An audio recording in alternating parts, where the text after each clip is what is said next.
Complete lockdown नहीं है, retail का बिजनेस सारा बंद रहे। असद उमर साहब से और डॉक्टर फैसल सुल्तान साहब से दोनों से बात की और उन्होंने यकीन दिलाया कि हम आपकी मदद करेंगे।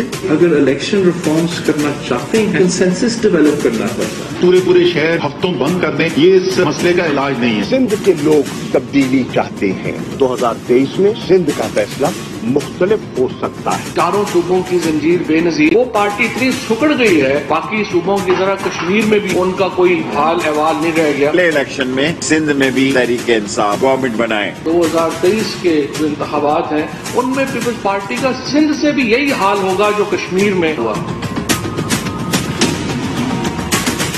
अस्सलाम वालेकुम नाज़रीन, आप रूबरू प्रोग्राम देख रहे हैं और मैं हूं आपका मेजबान शौकत पराचा। सिंध में नई पाबंदियों के साथ लॉकडाउन लग गया। वज़ीर आला सिंध कहते हैं कि जुज़वी लॉकडाउन है और 8 अगस्त तक ये पाबंदियां बरकरार रहेंगी। वफाक ने कल ही इस तरह के किसी फैसले की मुखालफत कर दी थी और आज तो पीटीआई के रहनुमाओं ने इस फैसले पर तशवीश का इजहार कर दिया। अब आजाद कश्मीर हो या सियालकोट का इलेक्शन पीटीआई ने जीता, उसके बाद पीटीआई अब सिंध फतह करना चाहती है और साबिक वजीर आला सिंध अरबाब गुलाम रहीम को सिंध के अमूर पर वजीर आजम का मामले खुसूसी भी बना दिया गया है। क्या सूरत हाल डेवलप हो रही है, हम इस पे भी बात करेंगे। साथ साथ बिलावल भुट्टो जरदारी ने आज प्रेस कॉन्फ्रेंस में इलेक्शन इस्लाहात के इशू पर बात की और उन्होंने कहा कि किसी किस्म की इस्लाहात करने के लिए आपको इत्तफाक़े राय पैदा करना होता है और इत्तफाक़े राय तो फिर हुकूमत पैदा करने के लिए कोशिशें किया करती है। ये बहुत अहम मामलात हैं और इंतहाई अहम मेहमान हमारे साथ होंगे। हम उनसे अलग-अलग बात करेंगे। हमारे साथ इस प्रोग्राम में मौजूद होंगे मुस्लिम लीग नून के मरकजी रहनुमा बैरिस्टर सेनेटर आदम नज़ीर तारड़ साहब, पीटीआई की रहनुमा और वजीर ममलिकत जरताज गुल वजीर साहिबा हमारे साथ होंगी और प्रोग्राम के आखिर में पीपल्स पार्टी के मरकजी रहनुमा चौधरी कमरुज़्ज़मान कायरा साहब मौजूद होंगे। क्योंकि पीपल्स पार्टी का सिंध में लॉकडाउन का फैसला है तो हम जरूर उनसे पूछेंगे जो ताजरों के तहफ़्फ़ुज़ात आए हैं, जो पीटीआई ने बात की, जो एमकेएम बात कर रही है। प्रोग्राम का नाज़रीन बाकायदा आगाज करते हैं और इस वक्त हमारे साथ मौजूद हैं बैरिस्टर सेनेटर आदम नज़ीर तारड़ साहब, नून लीग के रहनुमा हैं। बहुत शुक्रिया सेनेटर बैरिस्टर आदम नज़ीर तारड़ साहब, आपने हमारे लिए वक्त निकाला। मेरा पहला क्वेश्चन तो यकीनन सिंध के उस फैसले के हवाले से है कि आज उन्होंने ऐलान किया 8 अगस्त तक लॉकडाउन रहेगा। आप हाउस ऑफ फेडरेशन में बैठे हैं, आप सेनेट में बैठे हैं, आप क्या सोचते हैं, आपकी पार्टी क्या सोचती है इस हवाले से? देखिए जी, ये अब एक तरह की कुदरती आफत है। इसमें चीजें जो हैं वो ग्राउंड रियलिटीज के मुताबिक होनी चाहिए और those who are actually at the helm of affairs and those who run the affairs वो बेस्ट पोजीशन में होते हैं कि वो ये डिसाइड करें कि उन्होंने कब लॉकडाउन करना है, कब खोलना है और चीजों को किस तरह से उन्होंने हैंडल करना है। और क्योंकि एडमिनिस्ट्रेशन प्रोविंशियल इशू है मेनली और वो खुद ज्यादा बेहतर इस पोजीशन में होते हैं कि वो ये डिसीजंस ले सके, तो ये डिसीजन सूबाई हुकूमतों का और बल्कि उसके साथ साथ मुकामी हुकूमतों का भी होना चाहिए। सारी दुनिया में इसी तरह चलता है।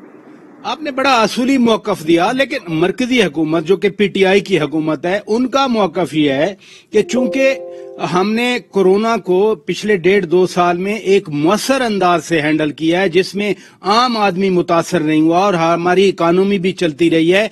आज के इस फैसले पर वफाकी हुकूमत के पीटीआई के तहफ़्फ़ुज़ात हैं। राजा साहब देखिए, इस पे पॉलिटिक्स नहीं होनी चाहिए। मैं फिर एक दफा कहूंगा कि शहर को किस तरह से चलाना है और चीजों को किस तरह से मैनेज करना है वो सिंध हुकूमत या पंजाब हुकूमत या केपी हुकूमत वफाक के साथ ताउन करती रही हैं तो ये चीजें कंट्रोल रही और अल्लाह ताला का खास करम रहा है, उसकी जात का भी बड़ा करम था। जी हाँ, मैं फिर कहूंगा कि जो ऑन ग्राउंड सारे ये काम करने हैं वो मुकामी हुकूमतों ने और सूबाई हुकूमतों ने करने हैं।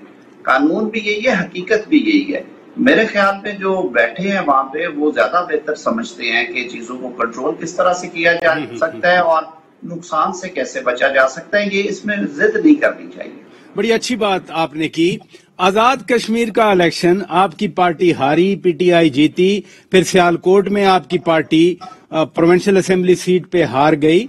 नून लीग पे दबाव है और इसी वजह से हुकूमती तर्जमान भी बातें कर रहे हैं। मसलन फर्रुख हबीब साहब कह रहे थे, वजीर ममलिकत हैं, कि वस्ती पंजाब जो पहले आप कहते थे नून लीग का गढ़ है, अब फर्रुख हबीब साहब कहते हैं कि वस्ती पंजाब नून लीग के लिए गढ़ा साबित हो रहा है। क्या वाकई ऐसा ही है? मैंने तो कभी भी फर्रुख हबीब साहब की बातों को संजीदा नहीं लिया, क्योंकि ये उसी ब्रिगेड का हिस्सा है जो कि इस काम पे लगे हुए हैं। वो क्योंकि अभी यहाँ पे नहीं बैठे, इससे ज्यादा उनके बारे में गुफ्तगू नहीं करनी चाहिए। मैं समझता हूँ कि सियासत में ये उतार चढ़ाव तो होते हैं, लेकिन जिस तरह के मारूजी हालात हैं वो किसी से ढके छुपे नहीं हैं। किसी शख्स को इस बात में कोई शक शुबा नहीं होना चाहिए कि पाकिस्तान मुस्लिम लीग नून को दीवार के साथ लगाने के लिए पाकिस्तान की तमाम मुक़्तदर कुव्वतें जो हैं वो इकट्ठी हैं। उसके बावजूद पाकिस्तान मुस्लिम लीग नून का सरवाइव करना और बेहतर रिजल्ट्स देना, ये अल्लाह ताला का खास करम है और ये उसकी कामयाबी है। ये लेकिन आपकी पार्टी के अंदर भी तो, तारड़ साहब माजरत के साथ इंटरप्ट कर रहा हूं, आपकी पार्टी के अंदर भी तो मुख्तलिफ आवाजें हैं। मसलन लोग अब ओपनली कहते हैं कि हाँ, एक जो पावर ग्रुप है आपकी पार्टी में वो और स्ट्रेटजी अपनाता है, दूसरी और अपनाता है। ये तकसीम का तासुर क्यों आ रहा है? प्राचा साहब, ये मैं समझता हूँ ये बड़ा नेचुरल है। ये तो एक खानदान के अंदर, एक घर के अंदर, दोस्तों के ग्रोह के अंदर, हर जगह पे सियासी जमातें जो हैं वो मुख्तलिफुल ज़हन लोगों का एक नजरिए पे मुत्तफिक होकर उसमें इकट्ठा होना होता है। सियासी जमातें कोई आर्मी रेजिमेंट्स तो नहीं ना होती कि जो चीफ ऑफ आर्मी ने कह दिया या जो कमांडर ने कहा उन्होंने मनोआन सजदे कर दिए और उसी तरह चल पड़े। सियासत में छोटा मोटा इख्तलाफ राय और डिफरेंस ऑफ ओपिनियन सियासत का हुस्न है और ये हर जमात में होता है, ये कोई पहली दफा नहीं हो रहा। कुछ लोग हैं तो फिर मैं तारड़ साहब क्या समझूं, ये जो फिर बात की जाती है कि मरियम नवाज शरीफ साहिबा की स्ट्रेटजी और है, मियां शहबाज शरीफ साहब की स्ट्रेटजी और है, फिर ये बात दुरुस्त है? देखिए, ओपिनियन में डिफरेंस आ सकता है, लेकिन जहां तक पार्टी डिसिप्लिन का ताल्लुक है, मैं समझता हूं कि उन रैंक्स में किसी किस्म का कोई तजाद नहीं है। पार्टी की आला क़यादत जो फैसले करती है उसके मुताबिक ही पार्टी उस पर एक्ट अपॉन करती है, वो चाहे मियां शहबाज शरीफ साहब हों, मरियम नवाज साहिबा हों, शाहिद खाकान अब्बासी साहब हों, सेक्रेटरी जनरल एहसन इकबाल साहब, या हम जैसे सारे लोग हैं। ये लोगों की बड़ी पुरानी ख्वाहिश है कि वो ये डिवीजन उनको नजर आए कि पार्टी के जो हायर रैंक्स हैं वो दो मुख्तलिफ सिमतों में खड़े हैं और वो एक दूसरे को खींच रहे हैं। मुस्लिम लीग नून में ये नहीं होगा। ये जो बात मैंने पहले की, मैं फिर उसको दोहराए देता हूँ कि एक इख्तलाफ राय या अपनी ओपिनियन होना, ये हर सियासी जहन का एक हक है और अगर जिस दिन ये खत्म होगा, सियासत में जो हुस्न है डिस्कशन का वो खत्म हो जाएगा। तो डाइसेंट होना चाहिए, डिफरेंस ऑफ ओपिनियन, लेकिन उसको हम इख्तलाफ नहीं कह सकते। वो पार्टी की मीटिंग्स में गुफ्तगू होती है, उससे बाहर नहीं जाती। और कश्मीर में जो कुछ हुआ वो आपके सामने है।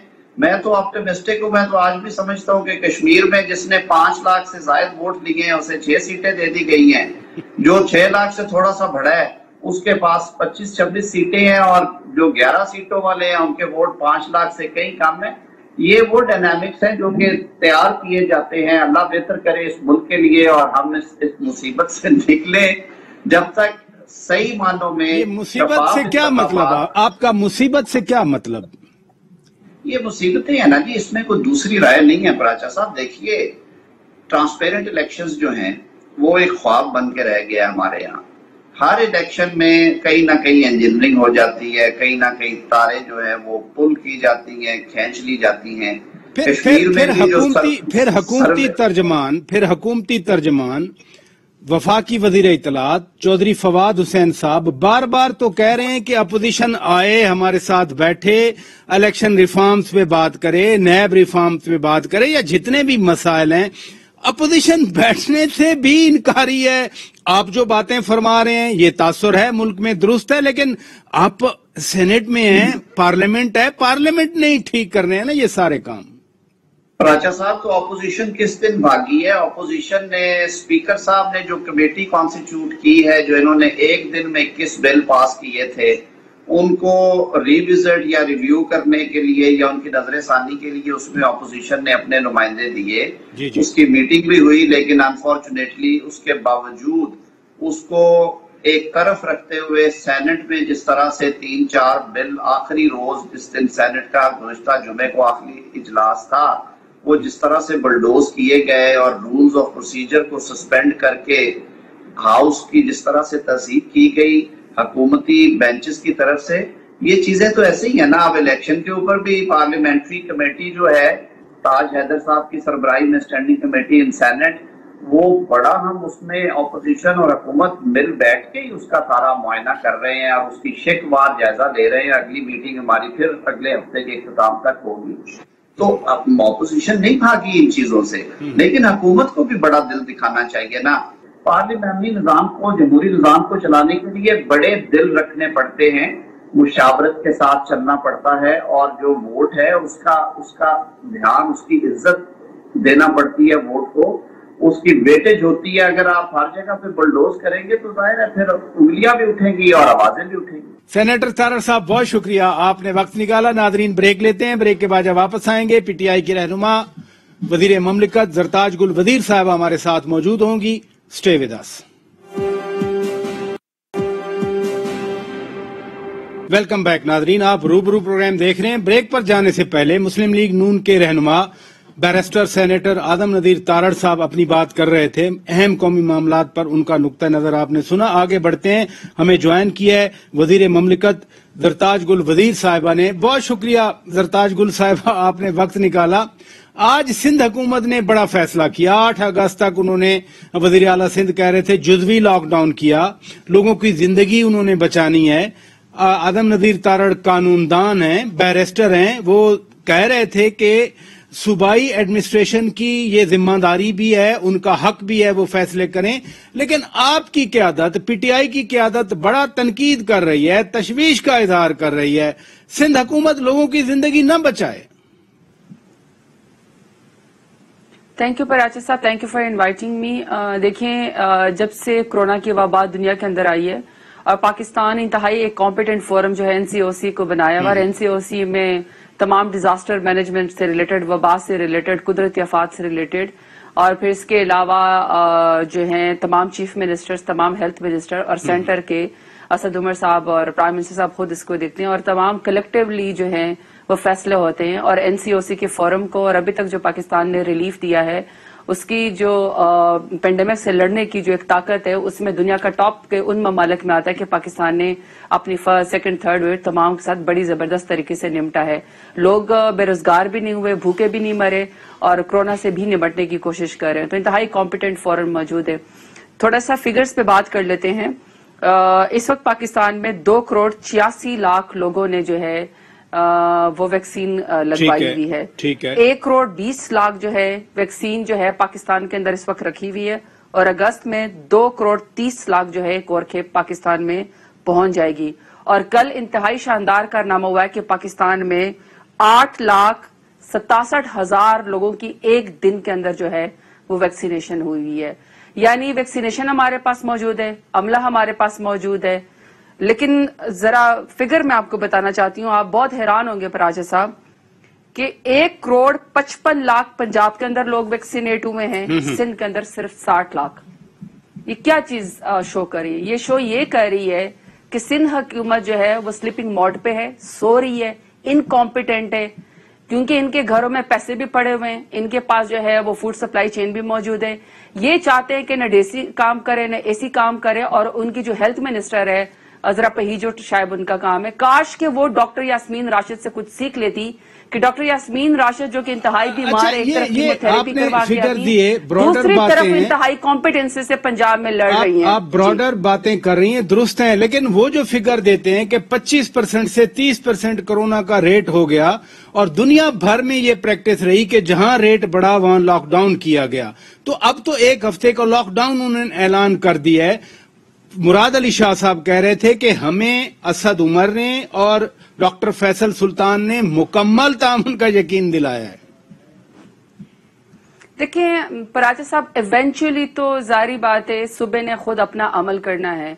اور سمارٹ لاک ڈاؤن کی جب پورا بلاول بھٹو زرداری فرمایا کرتے تھے کہ پرائم منسٹر عمران خان کے خلاف پرچہ کاٹو، یہ جو وبا ہے یہ کوئی پتہ نہیں میتھ ہے، وہاں پہ سندھ کے جو وہ تھے نا سندھ حکومت کے، جس کو ساری بڑے لوگ سندھ کے سی ایم کو بڑا اپریشیٹ کرتے تھے کہ یہ کہہ رہے تھے پورا سندھ بند کر دو، کیا پرائم منسٹر صاحب کی وہ تھی اسٹریٹجی یہ تھی کہ وائرس سے لوگ مرے نہ مرے، غربت سے ضرور لوگ مر جائیں گے.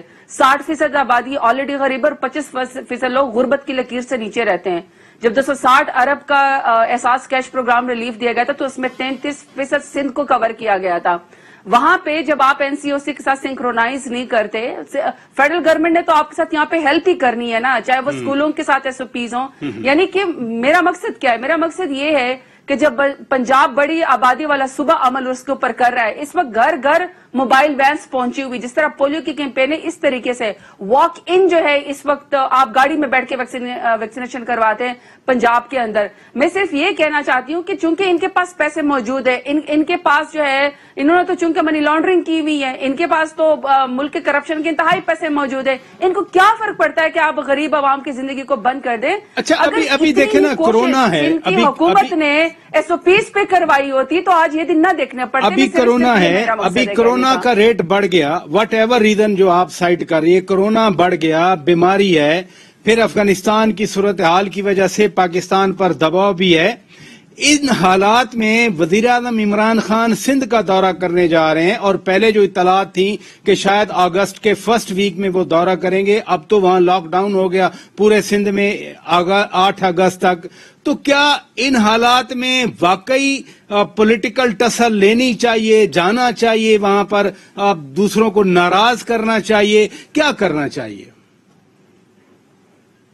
دیکھیں، آپ نے ایک براڈر سینس میں مجھ سے کوشچن پوچھا ہے، میں اس کو کوشش کرتی ہوں کہ راؤنڈ اپ کر لوں. جی. پہلی بات یہ کہ پرائم منسٹر صاحب 1,70,00,000 ووٹ لے کے اس ملک کے الیکٹڈ پرائم منسٹر ہیں، اور پرائم منسٹر کی ڈومین یہ نہیں ہوتی ہے کہ صرف اسلام آباد ہے. پرائم منسٹر صاحب نے ساؤتھ کے پی کے لیے بھی سوچنا ہے، انہوں نے فاٹا کے مرجر کے لیے بھی سوچنا ہے، انہوں نے لاہور کے لیے بھی سوچنا ہے کہ میں نے کس طرح یہاں پہ راوی ریور اربن کا ایک پلان بنانا ہے لاہور کو بچانے کے لیے. میں نے کراچی کے لیے سب سے بڑا پیکج دیا کہ جو کراچی کی جو گندگی ہے کیسے صاف کرنی ہے، نالے کیسے صاف کرنے ہیں. 37 لوگ ایک ہی رات کے اندر اربن فلڈنگ میں کراچی میں شہید ہو جاتے ہیں، کوئی پرسان حال نہیں ہوتا. میں نے اس کا بھی سوچنا ہے، چاہے مجھے اس کے لیے جو بنڈل آئی لینڈ کو کرنا پڑے. گوادر جو ہے مجھے اس کو بھی لے کر جانا ہے، سی پیک کو بھی لے کر جانا ہے. میں نے سیکٹریٹ ساؤتھ پنجاب کا بھی کھولنا ہے. تو پرائم منسٹر جو ہے ان کی ڈومین تو پورا پاکستان ہے. وہ ایز اے اسٹیٹمنٹ چاہے وہ کشمیر میں خطاب کریں اور چاہے وہ گلگت بلتستان میں، اسلام آباد میں، انہوں نے تمام صوبوں کو، تمام اکائیوں کو، تمام لوگوں کو ساتھ لے کر چلنا ہے. یہ کوئی نو مینس لینڈ نہیں ہے کہ کوئی ٹسل اس سے پیدا ہوگی. ٹسل تو لیکن جو ادھر اعلانات ہوئے، ادھر جو اعلانات ہوئے، وفاقی وزراء نے بات کی کہ اب ہم سندھ کو فتح کریں گے، ہم جائیں گے. میرا کوشچن یہ ہے، آپ نے ساؤتھ پنجاب میں ایک بڑے سردار فیملی کو شکست دی، آپ منتخب ہوئیں، لوگوں نے آپ کو ووٹ دیے. کیا پی ٹی آئی سندھ میں جو سندھ کا ایک سیاسی کلچر ہے اس کو بریک کر سکتی ہے؟ سندھ میں پی پی پی کو ختم کر سکتی ہے؟ دیکھیں پراچا صاحب، سمپل سی بات ہے کہ جو پولیٹیکل پارٹی ہوتی ہے نا، وہ انہوں نے اپنے آپ کو پھیلانا ہوتا ہے. اس وقت اگر آپ پاکستان کی بات کر رہے ہیں تو سینٹ میں ہم میجورٹی کے اندر ہیں، اسمبلی کے اندر ہمارے پاس 178 ووٹ ہے، پنجاب میں ہماری حکومت ہے، کے پی میں ہے ہماری، گلگت بلتستان میں ہم نے بنا لی ہے، کشمیر میں انشاءاللہ ہم 26 سیٹیں ہماری ہے. وہاں پہ سندھ کے 13 سال سے کنزیکٹیو جو ہے پیپلز پارٹی کی حکومت ہے، اور ایک سزا کے طور پر وہاں پہ مسلط ہے وہاں پہ پیپلز پارٹی. ان کے دور حکومت میں لیکن یہاں پہ فیڈرل گورنمنٹ 3 سال سے، میں نے اعتراض نہیں کیا، میں نے اعتراض نہیں کیا کہ کوئی الیکٹڈ گورنمنٹ ہے نہیں ہے. میں صرف یہ کہنا چاہ رہی ہوں پراچا صاحب کہ دیکھیں میری بات سنیں، 3 سال سے ہماری حکومت میں، 3 سال سے فیڈرل گورنمنٹ، پنجاب حکومت، کے پی کے حکومت، بلوچستان حکومت کٹہرے کے اندر کھڑی ہے. کبھی ہم انصاف صحت کارڈ دیتے ہیں، کبھی ہم احساس کیش پروگرام دیتے ہیں، کہیں پر ہم 10 بلین ٹری سونامی لگاتے ہیں، تو کہیں پر جو ہے ہم اپنی ایجوکیشن ریفارمز کرتے ہیں، اور ہم نے کسی صوبے کو، کسی اکائی کو ہم لوگوں نے چھوڑا نہیں ہے، ہم سب کو ساتھ لے کر چلتے ہیں. وہاں پہ جب 13 سال سے کنزیکٹیو حکومت ہے، دیکھیں کل ان کا کیس آیا کہ انہوں نے کرونا ویکسینیشن سرکاری طور پر اس میں غبن فراڈ کر کے اندر کے عملے نے مل کے سندھ حکومت ساتھ مل کے اس کو بیچنا شروع کر دیا. اس کے اوپر اس وقت انکوائری جاری ہے. جو وہاں پہ پینشنرز تھے कोई 3 अरब के करीब इन्होंने उसके पैसे खा लिए। जब गंदम के स्कैंडल का मामला आया तो 6 मिलियन टन गंदम चूहे खा गई। बोरियों में ये स्कैंडल्स की तो इन्वेस्टिगेशन, 12 अरब का ये सबसे बड़ा स्कैंडल्स की तो इन्वेस्टिगेशन हो रही है ना। माय लास्ट क्वेश्चन के यहाँ से कहा जाता है कि मुझे 1 सेकंड मुकम्मल करने दे। नहीं, मेरा लास्ट क्वेश्चन कि इलेक्शन इस्लाहात के हवाले से बड़ा जोर दिया जाता है। बिलावल भुट्टो जरदारी ने आज ही प्रेस कॉन्फ्रेंस में कहा कि जब इस्लाहात करना होती हैं तो इत्तफाक राय पैदा करना होता है, कंसेंसस डेवलप करना होता है। हुकूमत ने कंसेंसस डेवलप करना है। अगर इस तरह से हेड ऑन कोलिजन होगा तो फिर इत्तफाक राय पैदा हो सकता है। जहां तक बिलावल भुट्टो की जरदारी की बात है, काश प्रेस कॉन्फ्रेंस में आज मान लेते कि सिंध हुकूमत फेल हो गई है कोरोना वायरस को कंट्रोल करने में। टिड्डी दल हो, ये वफाक के ऊपर इल्जाम लगाते हैं, इनके कराची के नाले गंदे हो जाएं, 37 लोग एक इराक में शहीद हो जाए, ये फेडरल गवर्नमेंट के ऊपर इल्जाम लगाते हैं। अपनी इनकॉम्पिटेंसी देके प्रेस कॉन्फ्रेंस करने से छुप नहीं जाती है। अगर ये कह रहे हैं कि जी इलेक्शन रिफॉर्म्स के ऊपर बात करें तो इनको तो जितने भी स्टेटस को की जमात है, चाहे पीएमएलएन पीपल्स पार्टी, इनको तो धांधली वाला इलेक्शन सूट करता है। इनको तो इलेक्शन रिफॉर्म्स अच्छी नहीं लगती। हम जब पार्लियामेंट में खड़े होकर प्राइम मिनिस्टर साहब कहते हैं कि आप इलेक्शन रिफॉर्म्स के ऊपर आए क्योंकि हर इलेक्शन मुतनाजा होता है, वहां तो ये भाग जाते हैं। अब जब भी इनसे बात करते हैं इनको एनआरओ की पड़ी होती है। लेकिन बात यह है कि अगर आपने इलेक्शन को मुतनाजा नहीं बनाया, इनको क्या मौत पड़ती है कि इनको कि जी लफ्ज मैंने सख्त इस्तेमाल किया, लेकिन क्या ओवरसीज पाकिस्तानियों से रिमिटेंस लेते हैं, पैसे लेते हैं, उनको ओवरसीज पाकिस्तानियों का वोट का हक नहीं दे सकते हैं? इसके ऊपर क्यों नहीं कानून साजी करते हैं? हम कहते हैं इलेक्शन जो मियां शहबाज शरीफ ने भी एक प्रपोजल दी है कि उनकी सीटें मखसूस कर दी जाएं। बहुत शुक्रिया। वजीर मुमलिकत जरताज गुल वजीर साहिबा हमारे साथ बात कर रही थी, पीटीआई का मौकफ दिया उन्होंने। ब्रेक लेते हैं, ब्रेक के बाद जब वापस आएंगे पीपल्स पार्टी के मर्कजी रहनुमा चौधरी कमरुज़्ज़मान कायरा हमारे साथ होंगे। Stay with us. Welcome back नाजरीन, आप रूबरू प्रोग्राम देख रहे हैं और हम आगे बढ़ते हैं। इस वक्त हमें ज्वाइन किया है पीपल्स पार्टी के मरकजी रहनुमा चौधरी कमरुज़्ज़मान कायरा साहब ने। बहुत शुक्रिया कायरा साहब, आपने वक्त दिया हमें। आज सारा दिन सिंध हुकूमत के फैसले के हवाले से बातें होती रहीं। 8 अगस्त तक उन्होंने लॉकडाउन कर दिया, लेकिन बकौल वजीर इत्तलात फवाद चौधरी, वजीर आजम इमरान खान ने इस फैसले पर सख्त तशवीश का इजहार किया है कि जो फैसला आम आदमी को मुतासर करे उन ऐसे फैसलों को सोच समझ कर किया जाना चाहिए। क्या कहेंगे आप? राजा साहब, पहली गुजारिश तो यह है कि वज़रा को या जिसको भी बयान देते हुए बड़ा सोच समझ के बयान देना चाहिए। जरा गौर कीजिए, chief minister Sindh, corona virus शुरू होता है पाकिस्तान में, सबसे ज्यादा अलर्ट और एक्टिव थे सिंध गवर्नमेंट। उन्होंने सबको अलर्ट किया। उनके हिलाने जुलाने पे बाकी भी हमारी सूबे की मरकज भी हिला जुला कुछ, और एक्शन होने के बाद कुछ न कुछ ये सूरत हाल आई कि कोई सीरियस नुकसान नहीं हुआ। उन्होंने सबसे ज्यादा दुनिया के साथ कॉन्टेक्ट भी किया, लॉकडाउन की कोशिश भी की, जहां जहां स्मार्ट लॉकडाउन करने की कोशिश थी वो भी की, जो इक़दाम उठाने चाहिए थे वो उठाए, और सबसे पहले वैक्सीन के लिए भी उन्होंने कोशिश की।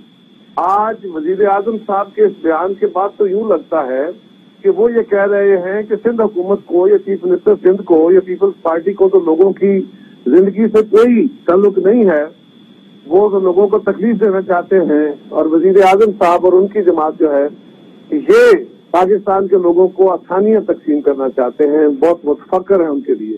ये कितना मतलब घोंडा सा बयान है, उसको जो वजीर इत्तलात ने भी आगे कंटिन्यू किया है। इसको सोच समझ के बयान देना चाहिए। उन्होंने जो कुछ किया है, उन्होंने सारी चीजें काफी दिनों से वो देख रहे हैं, और वहाँ दिन ब दिन नए खौफनाक डेल्टा जो है वेरिएंट आया हुआ बढ़ती जा रही है, और उसके ऊपर उन्होंने अगर इक़दाम उठाया है तो यकीनन सोच समझ के उठाया है, अवाम की फलाह के लिए उठाया है। लेकिन चौधरी साहब, सिर्फ पीटीआई बात नहीं कर रही। मसलन चेंबर्स वाले हैं, फेडरेशन ऑफ चेंबर्स, वो कह रहे हैं कि ये अजीब फैसला है। ताजर इस फैसले की मुखालफत कर रहे हैं। बुनियादी एतराज एमकेएम वाले भी कह रहे हैं कि स्टेक होल्डर से तो मुशावरत कर ली जाए, किसी से कोई मुशावरत नहीं की गई, यकतरफा फैसला कर लिया गया। साहब, स्टेक होल्डर से मुशावरत कोरोना के ऊपर इक़दाम उठाने के लिए क्या करेंगे? स्टेक होल्डर से चैम्बर वालों से जाके मुज़ाकरात होंगे? क्या ये टैक्सेशन का कोई इशू है? या ये जनरल फ्लाई आमा का इशू है जो मैंडेटेड ही हुकूमत को है, जो हुकूमत के पास जितने जराए हैं, वसाइल हैं, मुख्तलिफ महकमे हैं, उनके साथ मशावरत के अमल के तहत उनके साथ फैसले करने के लिए यकीनन कोई फर्द वाहिद का फैसला तो नहीं है। और सिंध गवर्नमेंट ने ये कोई आसानी से फैसला तो नहीं किया, कोई शौक से फैसला तो नहीं किया। पहले इस बात को समझने की कोशिश करनी चाहिए कि सिंध गवर्नमेंट अगर ये फैसला कर रही है तो क्या वो शौक से कर रही है, क्या उनका इरादा ये है कैसे हो। तो ये तो अगर कोई चैम्बर वाला कहता है तो वो भी सोच के कहे, और कोई और कहता है वो भी सोचे। इस तरह की गुफ्तगू नहीं करनी चाहिए।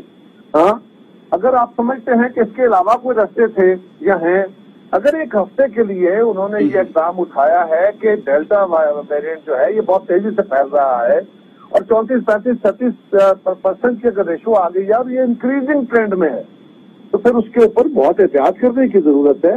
ये यकीनन आवाम की फलाह के लिए, मसलन अगर बाजार बंद होंगे, लोग तंग होंगे, कारोबारी तबका परेशान होगा, तो चीफ मिनिस्टर सिंध को या हुकूमत को कोई फायदा हो रहा है इससे? लोग नाराज होंगे ना इससे, तो नाराजगी भी मोल ले रहे हैं, टैक्सेशन भी कम होगी वो भी मोल ले रहे हैं। अच्छा, ये फरमाइए कि पीटीआई तो चली थी सिंध में पीपल्स पार्टी का असर काम करने के लिए और वजीर आजम ने भी उधर जाना है, लेकिन आज एमकेएम के सेनेटर ताहिर मशहदी साहब पीपल्स पार्टी में शामिल हो गए। ये किसको पैगाम दे रहे हैं आप? पर हम कोई पैगाम नहीं दे रहे, ये पैगाम अवाम के लिए है कि लोगों ने इस हुकूमत को भी देख लिया है, लोगों ने कराची वालों को, एमकेएम को भी देख लिया है, लोगों ने मुस्लिम लीग को भी देख लिया है। इसीलिए कश्मीर में भी हमारी जमात जो कहते थे वफाकी हुकूमत के तर्जुमान के हमारे तो कैंडिडेट ही 8 हैं, वहां से हमारी 11 सीटें आ गई हैं। बाकी बहुत सारी जगहों पे हमारे लोग चंद 100 वोटों के मार्जिन से जो है उनको वो सीटें लूज कर गए हैं। तो हमारे तो 8 कैंडिडेट थे टोटल बकौल फवाद चौधरी तभी, बाकी कहाँ से आ गए? तो ये तो लोगों को एक मैसेज है उन सबको। अच्छा, बड़ी दिलचस्प बात है, आपकी अपनी एक्सप्लेनेशन है, लेकिन हमने ये सुनाया भी है, फवाद चौधरी कह रहे हैं कि पीपल्स पार्टी 4 सूबों की जंजीर थी, अब सुकड़ के वो सिंध तक महदूद रह गई। वजीर खारजा शाह महमूद कुरैशी साहब कह रहे हैं कि सिंध के लोग भी 2023 में तब्दीली चाहते हैं। वजीर आजम इमरान खान अगस्त में जा रहे हैं सिंध, तो आपके ख्याल में कुछ नहीं होगा, कोई पीपल्स पार्टी को नुकसान नहीं होगा? तो राजा साहब, पहली बात तो ये है कि वजीर आजम साहब को अगस्त में क्यों इंतजार कर रहे हैं? वो पहले क्यों जाने को नहीं जा? उनको जाना चाहिए, उनको कराची के साथ किए हुए वादे पूरे करने चाहिए। उनको जो 1000 कुछ अरब रुपए का उन्होंने पैकेज दिया था वो जाके लोगों को बताना चाहिए कि उन्होंने क्या किया, उसके ऊपर जल्दी जाना चाहिए। लेट तो करके उन्होंने गलती की है। ये मुल्क सबका है, सारी जमातें सारे मुल्क के अंदर जाके अपना अपना काम करे। बिल्कुल, अगर कोई जमात अच्छा काम नहीं कर रही तो दीगर जमातें जाके उसके बारे में बात करेंगी। हुकूमत अच्छा नहीं करेगी तो अपोजिशन बोलेगी, अपोजिशन अच्छा नहीं करेगी तो हुकूमत बोलेगी। हमारा तो हम सुकड़ रहे हैं, कश्मीर के अंदर भी हम सुकड़ रहे हैं, जीबी के अंदर भी हम सुकड़ रहे हैं, सारे मुल्क में। तो फवाद चौधरी और क्या कह सकते हैं कि पीपल्स पार्टी पॉपुलर हो रही है, और शाह महमूद क्या कह रहे हैं कि अगली क्या कहेंगे कि अगली दफा भी पीपल्स पार्टी सिंध से जीत जाएगी। ये मैसेज देने के बाद तो फिर बाकी जगहों पर उनका क्या हाल होगा? तो उनकी तरफ से तो बयान यही आएंगे, लेकिन आप ग्राउंड रियलिटीज देखिए ना, वहां पे जो इलेक्शन हुए, हाँ, एक साहब को ज्वाइन कराया गया है, एडवाइजर बनाया गया है वजीर आजम साहब का, जो भी ताजा सिंध के अवाम का गुस्सा देख के आए। नहीं, लेकिन वो 2002 में अरबाब गुलाम रहीम साहब की आप बात कर रहे हैं, 2002 में वजीर आला थे, उन्होंने 2007 तक वो हुकूमत की। मैं कर रहा हूँ 2021 में वो ताजा हार के आए हैं। वो सीट तो पीपल्स पार्टी की नहीं थी, वो पीपल्स पार्टी ने इनसे जीती है, मैं उसकी बात कर रहा हूँ। बाकी सबका हक है, और ये बेचारे और क्या कहेंगे? यही कहेंगे ना कि हम अब सिंध में जाके करेंगे। यानी पंजाब के अंदर उनकी सूरत हाल खराब हुई, उनको बाय इलेक्शन हारे, मुस्लिम लीग ने एक कमजोर प्ले कर लिया, गलत प्ले कर लिया, जिसके नतीजे में गवर्नमेंट को जरा सांस मिली है और उनका हौसला बुलंद हो गया है। लेकिन अगर ये ना होता तो ये तो बेचारे इनके तो मसलन क्या गलत प्ले किया? आप तो पंजाब की पॉलिटिक्स के एक्सपर्ट हैं, सियालकोट में क्या गलत प्ले किया? उन्होंने तो अपनी कैंपेन चलाई, लोगों ने अगर वोट नहीं दिए तो फिर वो नून लीग क्या करे? राजा साहब, एक फिजा होती है ना, जब बाय इलेक्शन हो रहे थे तो अपोजिशन जीत रही थी, हुकूमत हार रही थी। जी। सेनेट का लोग कह रहे थे कि लोग पीटीआई फारग हो गई, पीटीआई फारग हो गई। सेनेट का इलेक्शन हुआ तो इमरान खान साहब को वोट ऑफ कॉन्फिडेंस पे जाना पड़ा, लोग कह रहे थे कि पीटीआई फारग हो रही है। अगर ये हमारे साथी हमारे साथ ना लड़ पड़ते और ये जो हमारा लिखा हुआ मंशूर था पीडीएम का, اس کے تحت اگر وہ جاتے جو پروونشل گورنمنٹ ختم کرنے پہ فیڈرل گورنمنٹ کے خلاف عدم اعتماد جو ہمارا لکھا ہوا معاہدہ ہے اس پہ عمل کرتے تو آج صورتحال کہاں ہوتی. اگر ہم اکٹھے ہوتے تو نہ یہ ہماری دانش میں میری دانش میں تو ہم سیال کوٹ کی یہ سیٹ کسی صورت نہیں ہار سکتے تھے. یہ تو تھی مسلم لیگ کی, ہم نے تو یہی سیال کوٹ کی چند مہینے پہلے جب سب اکٹھے تھے تو پی ٹی آئی کی جیتی ہوئی سیٹ ہم نے جیتی تھی, پی ٹی آئی سے ہم نے سیٹ ون کی تھی. یہ تو کوئی ایسی بات نہیں تھی. ابھی ایک پرپوزل جو بار بار گورنمنٹ آپ کو دیتی ہے, اپوزیشن کو دیتی ہے, مثلا آزاد کشمیر کے الیکشن میں کہا گیا کہ دھاندلی ہوئی ہے. فواد چودھری بار بار کہتے ہیں آئیں الیکشن اصلاحات کے لیے ہمارے ساتھ بیٹھیں, بات کریں. اپوزیشن بات کرنے پہ تیار نہیں ہے. نہیں پراچا صاحب, گزارش یہ ہے, اس گورنمنٹ کا مسئلہ یہ ہے, پہلی بات تو یہ ہے کہ انہوں نے بڑی محنت سے کوشش سے وزیر اعظم صاحب نے خاصی توانائی صرف کر کے ان کے وزراء نے بڑی محنت کوشش سے اپوزیشن کو گالیاں دے کے ماحول کو تلخ کر کے اس نہج تک لے کے آئے ہیں, وہ بڑی اسٹریٹجی کے ساتھ, کیونکہ ان کا یہ ہتھیار ہے نفرت تقسیم کرو, ان کا ہتھیار ہے کہ مخالفوں کو گالیاں دو, دشمن ثابت کرو. یہ ایک فاشزم کا اصول ہے. اب اس کے اندر وہ کہہ رہے ہیں اور اپوزیشن بار بار ان کے ساتھ تعاون کر رہی تھی. ماحول تلخ ہوتے ہوتے اپوزیشن کی طرف سے احتجاج شروع ہو گیا اور ہم نے کہا ہم اس حکومت کو ختم کریں گے کیونکہ یہ حکومت ٹھیک نہیں ہے. تو اپوزیشن کی اپنی اسٹریٹجی میں پرابلم آ گیا, لیکن حکومت نے تو خود جان بوجھ کے حالات ایسے کھڑے کیے تھے. اور جب بھی ان سے بات کرتے ہیں تو یہ فوری طور پہ نکل کے میڈیا میں آ جاتے ہیں, دیکھیں جناب یہ ہم سے انارو مانگتے ہیں. تو کیا بات کرے کوئی ان سے؟ یہ اعتماد کی فضا اگر حکومت قائم کرتی ہے تو یقیناً سیاسی جماعتوں کا اس میں انٹرسٹ ہوگا. بہت شکریہ چودھری قمرالزمان قائرہ صاحب, آپ نے وقت نکالا. ناظرین, ہم شکریہ ادا کرتے ہیں درتاج گل وزیر صاحبہ کا بھی اور آدم نذیر تارڑ صاحب کا بھی, سینیٹر صاحب کا. بات سادی سی ہے کہ کورونا ایک وبا ہے اور کورونا سے اپنے آپ کو بچانا ہے. مختلف حکومتیں اپنے اپنے اقدامات لیا کرتی ہیں, لیکن جہاں الیکشن اصلاحات کی بات ہے, نیب قوانین میں اصلاحات کی بات ہے, تو کم از کم اس کے لیے تو کنسنسس ڈیولپ ہوگا تو پھر یہ سارا کچھ ہوگا. اور کنسنسس یعنی اتفاق رائے پیدا کرنے کے لیے حکومتیں پہل کیا کرتی ہیں. اپنے میزبان شوکت پراچا کو اجازت دیجیے. خدا حافظ.